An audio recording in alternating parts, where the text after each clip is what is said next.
அடியே அருந்ததி, ஒரு ரத்தத்தை குடிப்ப. நீ அந்த சமாதியில இருந்து வெளியவே வர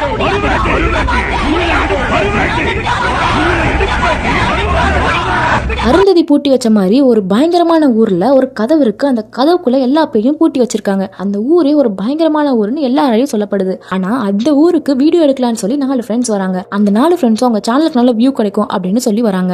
எப்படி அவங்க சொல்றது எல்லாமே பொய்யா தான் இருக்கும். நம்ம ஜஸ்ட் வீடியோ எடுத்துடலாம், நம்மளுக்குலாம் ஒன்றும் ஆகாது அப்படின்னு ஒரு நம்பிக்கையில அந்த ஊருக்கு வராங்க. அங்க ஒரு பயங்கரமான கதவு இருக்கு. மெதுவா அந்த கதவு கிட்ட போறாங்க. ஒருத்தன் அவன் ஃப்ரெண்டை பார்த்து கதவை துற அப்படின்னு சொல்றான். அவன் ஃப்ரெண்டும் மெதுவா அந்த கதவை திறக்க ட்ரை பண்ணலாம். அந்த கதவை திறக்கவே முடியல. இல்லை ஃபோர்ஸ் கொடுத்து திறக்கலாம். கதவை திறந்து அவங்க 4 பேரும் உள்ள வந்து விழுந்துட்டாங்க. விழுந்த 4 பேரும் எந்திரிச்சு பார்க்கும்போது 4 பேருக்கும் பயங்கரமான ஷாக்கு. அங்க என்னன்னா, ஒரு பேய் சேர்ல உட்காந்து நெட்ஃபிளிக்ஸ் பார்த்துட்டு இருக்கு, இன்னொரு பேய் போன்ல உட்காந்து ரீல்ஸ் பார்த்துட்டு இருக்கு. இது எல்லாத்தையும் பார்த்த ஒருத்தன் அவன் ஃப்ரெண்டு கிட்ட பயந்துட்டு கேக்குறான், மச்சான் எனக்கு நெட்டே வர மாட்டேங்குது, உங்களுக்கு மட்டும் எப்படிடா இவ்வளவு சிக்னல் வருது? போய் கொஞ்சம் வைஃபை பாஸ்வேர்ட் கேட்டுட்டு வாங்க.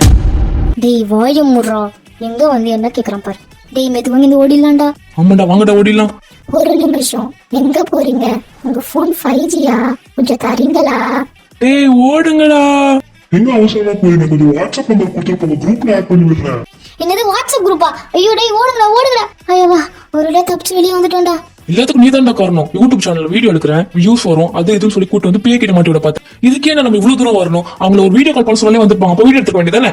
டேய் ஒண்ணு